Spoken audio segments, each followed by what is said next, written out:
I'll have.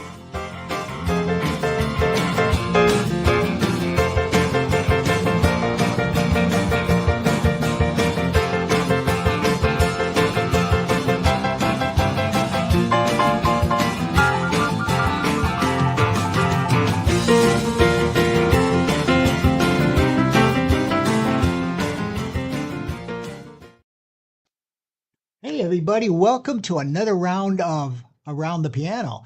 And we are excited today because we've got a special guest, Mackenzie O'Brien, or should I say Mac O'Brien now? We're rebranding. We are. Yeah. We are. Welcome back. Thank you. I can't wait to hear all the things that have been going on since you were last here. Thank you. I'm excited. Yeah. Yeah.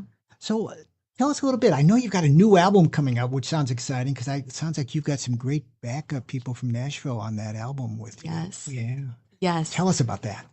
Well, it has been quite the journey since I've last been here. I don't even know if I had anything recorded yet. I don't think I did.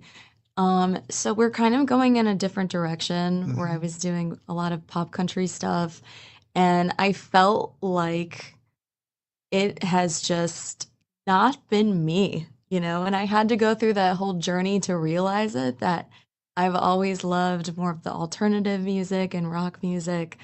And so I found a great producer. His name is Brett Boyette. And I found him through a mutual friend who's also helped me a lot in Nashville making connections. Yeah. And so we basically went producer shopping, and I just had a really good feeling about him. And I was right about that feeling because that is just totally his lane, like the country rock stuff. So he set me up with these amazing writers, and we got some really cool songs. And this was just such a surreal moment for me. I was able to track these songs with the musicians, amazing musicians in Nashville, in Jay DeMarcus's home studio. And if you don't know who Jay DeMarcus is, he's the bass player for Rascal Flatts. Exactly. Yeah. Which was just insane. So honestly, it's just felt like a whirlwind, but I'm so excited. That's really awesome. I can't wait when is the album due to release? So we're actually discussing that next week. Okay. And so I'll be flying to Nashville on Sunday. I feel like I've been going there a lot more often lately, which I love because I feel like it's like my second home. But I started working with this company. My producer introduced me to them, and they are going to help me with this like rebranding. And I think they're going to be involved in the album release too. So we're just going to sit down and discuss everything. It's probably going to be like a one song at a time type thing. Okay. And I only have 5 songs, but they're like, we want a full album. So I'm like, okay, so I got to travel. Some new songs. I got to get some new songs out. Exactly. Yeah. Right.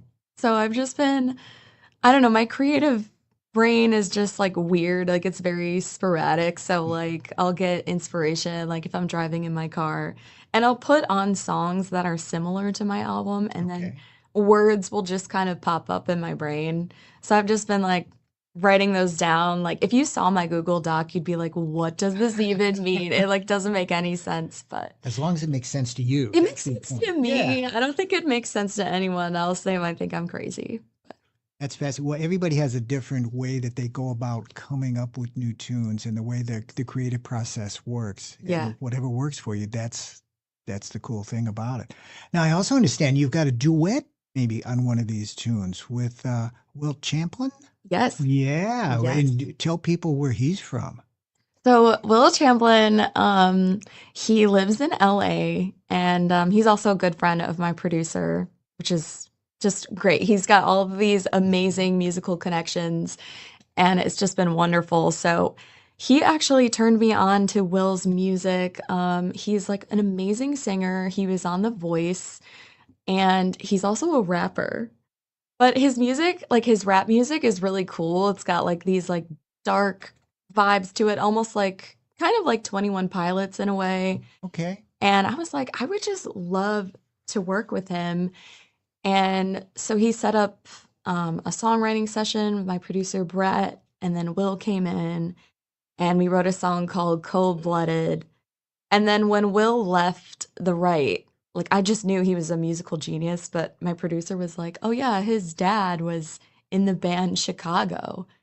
And I'm like, wait, what? So yeah, That's that's pretty probably why fascinating. he's so Yeah. good at music. Exactly. Yeah, you hmm kind of grew up with it. Yeah, Yeah. totally, totally. So now, how did you two write a song together? Did you do it in the studio, kind of spur of the moment? It kind of sounds like it. Yeah, everything is just so spur of the moment. So like he is the type of writer, he's like so creative, like he just gets in the zone. So he was just like doing all this cool stuff on his computer, Hmm. like he's also like a co-producer on that song because he did so much in the writing session, like Sure.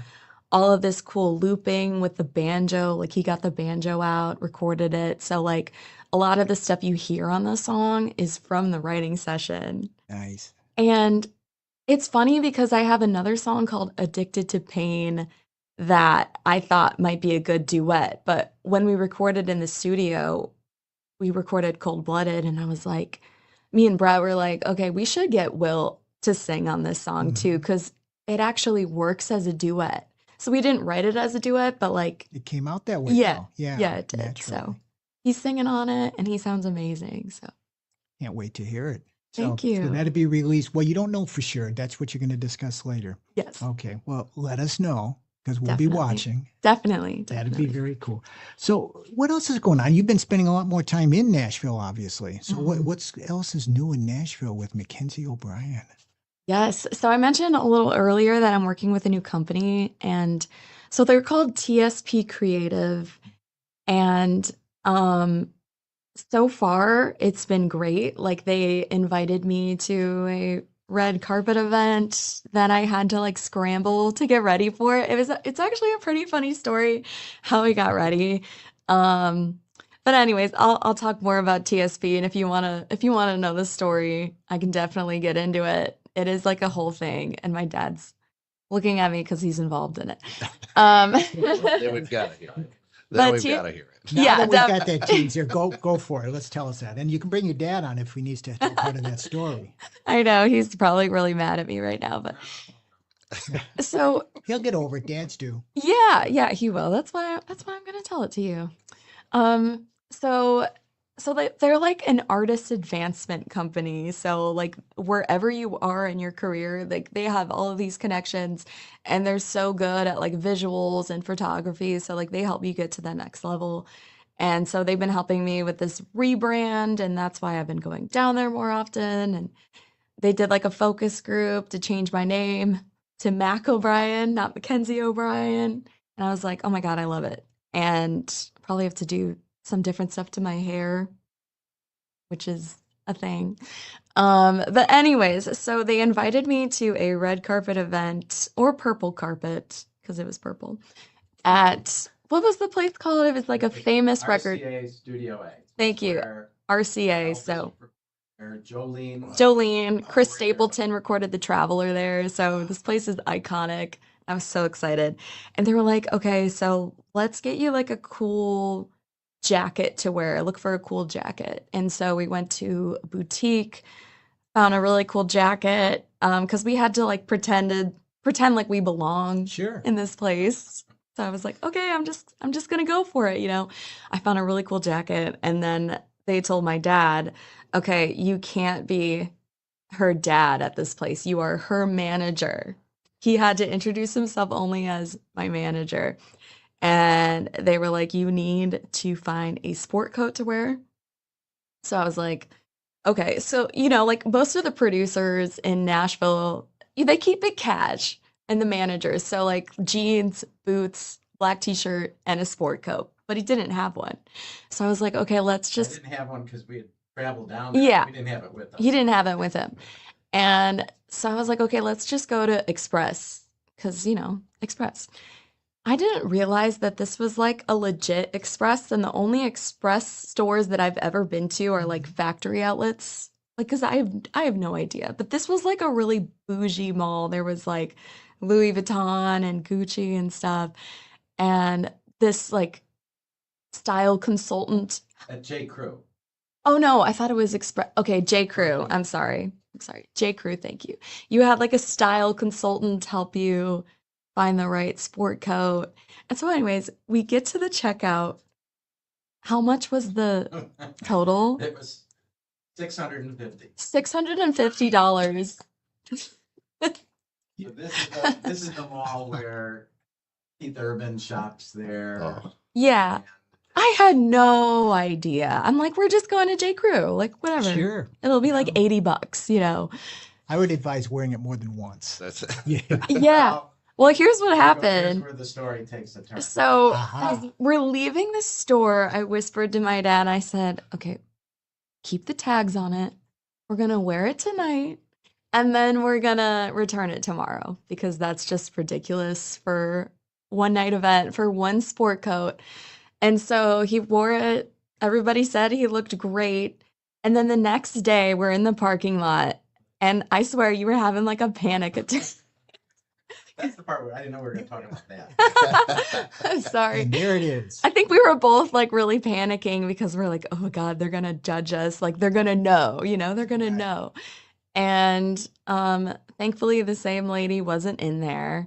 And then they were like, oh, like, was there anything wrong with it? Why are you returning for it? And then he was like, oh, Mackenzie's team found a sport coat for me and we didn't need this one. And then they didn't even bat an eye because they probably hear that stuff all the time. So Right, Keith Yeah. Urban returns his jackets all the time, right? Yeah. yeah, He exactly. does this every week. Exactly. So thanks for going on that journey with me. It was just a fun Oh, moment. that's fine. Now you realize there's probably film of you wearing that jacket that they will see at some There point, is. right? You're right. Yeah. Yeah. Or they're going to watch this podcast too, and they're going to be like, okay, we know. Now we know. There's Yeah. a song in there someplace. Right. There's There gotta is be. a song in there. There's gotta be. Yeah. Totally. Totally. Leave the tags on. There it is. Yes. That's the way to do it. And the boutique was Blue Country. Yes. Was Oh my your goodness. connection with them. Which was great. She made me look awesome. And actually, a lot of people complimented my outfit. And because I'm not like a fashionable person, so it's good to have friends who are. It'll help you look good. That's Mhm. cool. Well, I'm sure there will be photos. Yes. Yeah. Yes. So definitely. maybe if we find the photos before we actually release our podcast, we can pop them up there. Maybe. Yeah, they're on the Facebook page. We'll find them. We know where they're at. Yeah, the piece you wore, big talk that night. It was Yes. designed, one of a kind piece designed by a designer in LA. Yes, I believe it's like Gwyneth B. I might have it wrong, but she's like designed stuff for like Carrie Underwood and stuff. So it's just, I think it is one of a kind actually. So Very nice. You're Yes. hanging out with the right people, I can tell. thank you. Thank Yeah. you. You just, I don't know, got to go with the flow, I You guess. do. Yeah. Well, and it's obviously all this hard work is paying off for you guys because your band is all over the place now. Mhm. I mean, you've got a full schedule this summer. I mean, you're headlining Summerfest in Milwaukee for one, the country stage, right? Yes. That's so awesome. I'm so excited. Yeah. So excited. So how are those things? I know you're also going up, you're traveling up in Green Bay in September. So you're going to tell us about some of the shows coming up and so where people can see you this summer. Yes. So, as far as local shows go, I do have one at Nico's in Woodstock. You'll have to find the right date for me sometime. You have a Carrie coming up in June. Carrie coming up, It's a town concert. Carrie Town Concert. Nico's in July. Nico's in July. We just did the Quarry Cable Park last week. Love coming back to Crystal Yeah. Lake.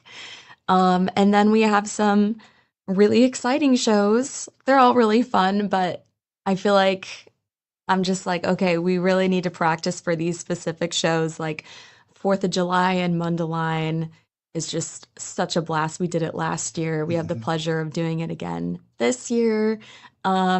We headline 4th of July and then we play when the fireworks go off. It was so much fun. And then a day before, July 3rd, will be Summerfest in Milwaukee. We've never been there before, so I'm Love it. I'm so excited. I've actually never been to a specific like Summerfest concert, but I have been to Irish Fest, and Irish Fest slaps. So I know Summerfest is going to be so much fun. So You'll have a blast. Summerfest is always, it's huge. It's huge. And it is so much fun doing. We've been to a few of the Summerfests up there. And in fact, we go way back. We saw Neil Diamond at Summerfest Neil years ago. Diamond. Yeah. So that was fun.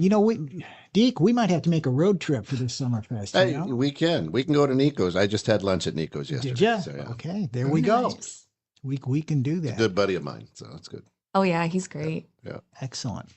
So wait, I've got. You got a question? Yeah, I want to go back to the creative piece because Got this fascinates me, especially when you're working with other people on creating songs. Walk me through the process. Does the melody come in, or do the words come out first and then the melody comes later? As you're in your car, how does that work? Mm-hmm. So when I'm driving in my car, it's mostly words because like I'll like play a song and then I'm just like vibing to the song, and then I'm also like thinking of like, okay, like what, like if you just took all the words out and you had the music that this band put out, like what also could you say with this song? So that's why like the words pop up, and then I think the melody comes after that.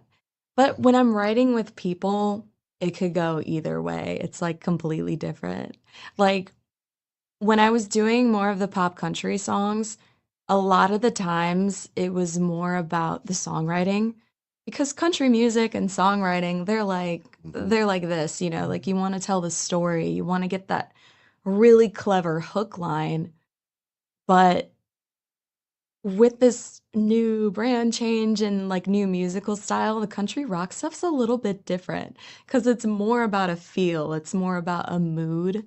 So more of the melody takes precedence. Like when I've been writing with my producer, it's more of like a vibe, and then the words kind of just like fall into place. That's cool. Because I'm always fascinated because I listen to music. I don't play it. I don't write. You know what I mean? You play a good radio. I play a good radio. I do, a mean radio. And so when I love, I'm a lyric guy because I don't understand music, right? So I always listen to the words. And when I was born, God's like, hey, you could be a brain surgeon or know all the lyrics to every 80s song ever. And I'm like, oh, that sounds like fun. Let me get all the lyrics to the 80s. And I went through that door. So I always am marveled by songwriters, and it's always that creative piece on how it works, and then how you obviously layer in the melodies and music behind it just to get that feeling is, to me, just it's magic. It's like watching card tricks. It's really cool to me. So Thank you. yeah, Thank you. yeah, it's awesome. It helps to be around really good songwriters, because you just want to be like a sponge and absorb it all. Like, because I've been writing for almost a decade now, and I still feel like I'm not nearly on their level, but you just want to sit in a room with them and just say, okay, like, how does their mind work? But everybody's mind is so different. Yeah. Especially when it comes to like creativity and stuff. So do you have some in the cobwebs that you did 10 years ago that you go, oh, there it is, that lyric I need from way back when I was, just starting? Oh, sometimes. Really? Yeah. Like it'll be in Google Docs, but I'm not an organized person. So it'll be like in a couple of them that have no name. It's just like one of my Google Docs songwriting like ideas names is called Fishing. I have no idea why.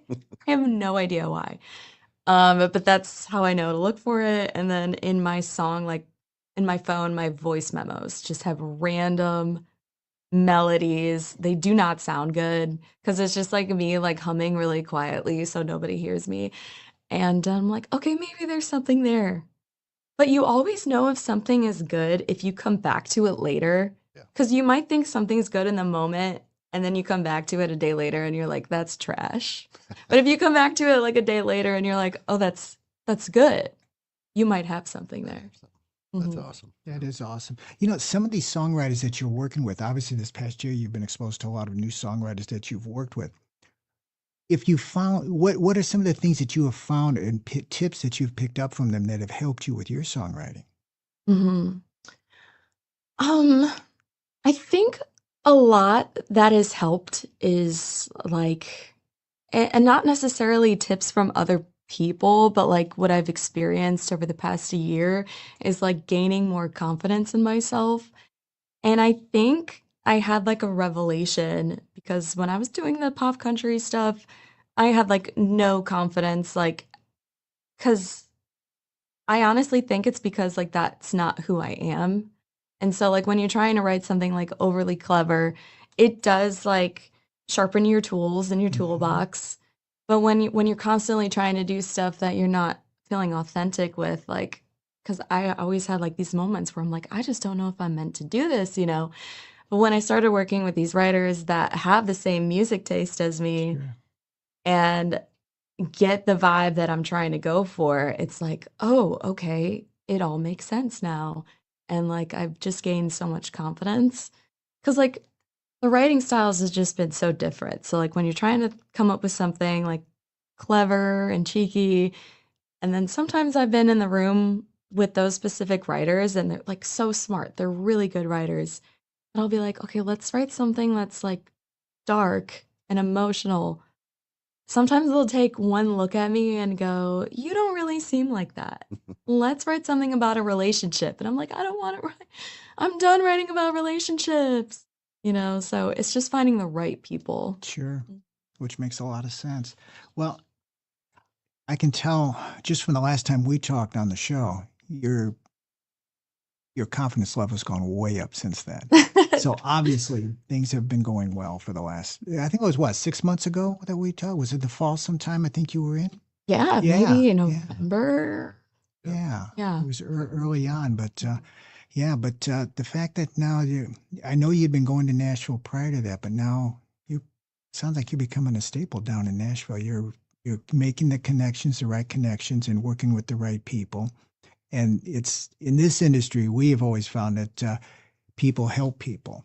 And if the same people that are helping you now, in turn down the road, you're going to be helping people that are going to be in your situation now as you're going. So, and that's an important thing to remember. I know in being in the music business for a few years, Yeah.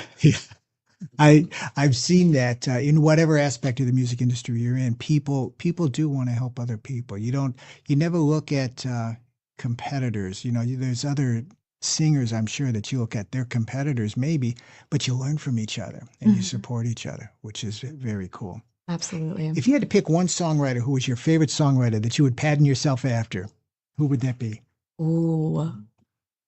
Oh my goodness. I don't know who particularly wrote this song, but the band Muse. If I could write songs like Muse, because they're just such like a good like feeling, you know, I feel so powerful when I listen to their music, because their music is kind of like, you know, stick it to the man, or I'm feeling this way and I just need to get these emotions out. It's almost like a cathartic release. Like I love songs like that kind of have like this darkness to them, but also like have a powerful feeling, I guess. So. And you wrote a song reflecting on that. Yes. Yeah, I did. One of the songs on the album is called The War Within, and I did really want it to be like a Muse song. Listening to it now, it sounds similar to like an Evanescence vibe, even though I wasn't really going for that, but love the way it turned out. But it's more about an internal feeling. Like it's called The War Within, and I actually wrote it because somebody got kicked off of a plane, this woman, for wearing a shirt that said, "Don't give in to the war within." And it's basically about like veteran suicide and dealing with that. And I was like, that's a really cool song idea. So I actually got together with a guy named Dave Brainerd. He's a great producer. He produced Brandy Clark. And I was like, okay, do you want to like go for this Muse vibe? And I loved that he wanted to take that journey with me. Sure. And we wrote a really cool song. If you can, I'm putting you on the spot. Mm-hmm. Could you share a few of the words, the lyrics from the song? Oh yeah, okay. Yeah. Let me think. Oh my goodness. It's funny because like I know it, but then when I'm I put you thinking on the about spot, it. too. Okay, That's let me pull up the lyrics for y'all. There you go. I do know my own songs, I promise. See, what I appreciate too is I think in today's world, the darkness that you're talking about Hmm. needs to be uncovered. I mean, I think a Exactly. lot of people tiptoe around it now or try to get too feel Right. goody, sunshiny. But that kind of stuff is what made the Beatles great, right? Is that, hey, we're going to talk about this in a song, and Wow. I think that's awesome. That's actually a positive thing Right, to do it. right, yeah. Thank you. Well, I Yeah. really appreciate that. Wow, comparing me to the Beatles, my head is gonna be explode. Um, yeah, that's exactly what I was trying to go for though, because like I had so many instances where songwriters would tell me, we can't write a song about Yeah. that. And I'm like, why not? Because this is how I'm feeling. Like I deal Mm. with this stuff like every day, and I want to get it out there. And so for me, it was basically like therapy. And I'm just glad that it actually turned out to be a cool song. So, Well, it sounds like you drew this from an actual experience, Mhm. and I think that it's a story that needs to be told. Otherwise, it you. gets wiped under the rug. Mhm. Thank you. Yeah, Thank for you. sure. Yeah, a lot of these songs are about like internal struggles that I deal with. It's very much like internal stuff, like Sure. basically every song on this album so far. So, yeah. Well, tell us the lyrics. Okay. I'll go through the first verse and the chorus for y'all. So, first verse is you're frozen there surrounded by landmines that you laid. Finger on the trigger, 1 foot in the grave. Distant drums are beating, your sky torn in two. You look around the battlefield and all you see is you. And the chorus is, it's only an illusion, self-inflicted burdens. There's no marching armies behind your iron curtain. Just breathe, lay down your guns. The only way that you can win is not to give in to the war within. Mm. Wow. That's powerful. Yeah, it is. Yeah. Thank you. Yeah. I can't wait to hear it in song. One of the sort of co-producers was Shinsky, who's Mhm. famous worldwide. 60 Minutes did a special on him. Ilya was famous. He's Russian. Russia, he started a bluegrass band behind the Iron Curtain and got nominated against the Dixie Chicks, actually, way back then. But he's considered the best strings guy in the world. And Ilya loved the song. What did it remind him of? Russia. He said, Sure. that's a Siberian song if I ever heard one. Yeah. He's like a Nashville studio icon. I love him. He's so talented. Well, it's fascinating. I think anybody who has family or friends that have served, they know someone who's gone through that. I know we have. So that song would mean a lot to people that have been through that, I'm sure. I So, hope so. I hope yeah, so. so good luck with that one. I can't wait. Thank Can't wait. you. It's awesome. So what else new is going on with you? I know you got all these things. You're going to be playing locally. You're going to be playing all over the place, all the way up to Green Bay, Wisconsin, even. Yes. Yeah, Lambeau Field. That's going to be a fun feeling, I bet. I'm so excited. Yes, we're going to be in the entertainment district in Lambeau Field. So, this really cool bar. And we're basically like the pregame party before the Eric Church concert. And I probably won't play any Eric Church songs because they'll be like, no, we're going to Probably do the not real that thing. But we're just going to keep it fun. Yeah. That will be. Well, our kids, our son and daughter-in-law and granddaughter live up that way. So we'll make sure Awesome. they come by and see you come September. We may even Amazing. make a trip up there. That might be another road trip. Yeah, Yeah. Hey, we stop at the Mars Castle and get cheese for the road. We'll Yeah. be good. There You got to go to Mars. So, Yeah. so another quick question that I'm always curious about is this everything that you've dreamed of, right? As you were a little kid and, you were watching the shows and watching your favorite singers. Every day do you just wake up and go, man, this is so awesome? Or is it, holy smokes, a lot of work. This is crazy. Hmm. I think now I'm waking up and I'm like, wait, I have this company that I'm working with now. Wait, I have these really cool songs. A year ago, I think it was more like, what am I doing? Because you have to put so much of your life, like I don't really, a lot of like singers, like we don't have much of a social life because like we're doing stuff on the weekends and it's just hard to build close relationships, and it takes so much time and money, and I'm 27 and I'm still living at my parents' house. Like sometimes I would wake up and I'm like, what the heck am I doing?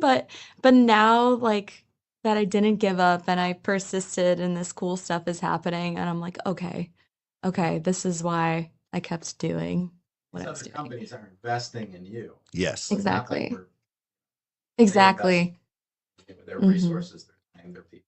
Yeah, and I'm Exactly. very, very lucky to have those people that believe in me, and it makes me believe in myself too.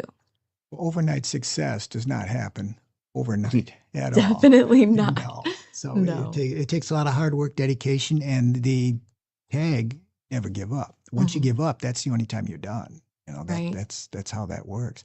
So now, as you're rebranding and you're changing music style just a little bit, how is your band evolving? You just have the same band members, or how do they feel about this change? I think they're so relieved they don't have to play pop country songs anymore. None of them were country guys. Like they Okay. love Green Day and emo music Mhm. and Good Charlotte and stuff like that. So since my music is more alternative, I think they're like, "Oh, thank God," you know? And I'm like, "Okay, cool, I'm glad you guys like it." And they won't ever say that they like my songs, Mhm. but they won't complain about it, and so that's how I know that they like it. Good soldiers. Yeah. Yeah, for sure. Very much so. Well, I think you're going to have to keep at least a country set in there every once in a while too. Oh, definitely. It's still got some twang to it. It's Yeah. just very, like, heavy. Yeah. Yeah. And you returned an instrument. I did. Oh, Oh, yeah. I know what you're talking about. Ukulele? It's actually banjo. Banjo. Yes. I'm relearning banjo. Because Cold Blooded has that banjo riff in it. So I was like, okay, I should probably learn it. Then I learned it, and then I learned a Tyler Childers song. So I'm slowly integrating the banjo again. That's awesome. Yeah. What's your style of playing banjo? I know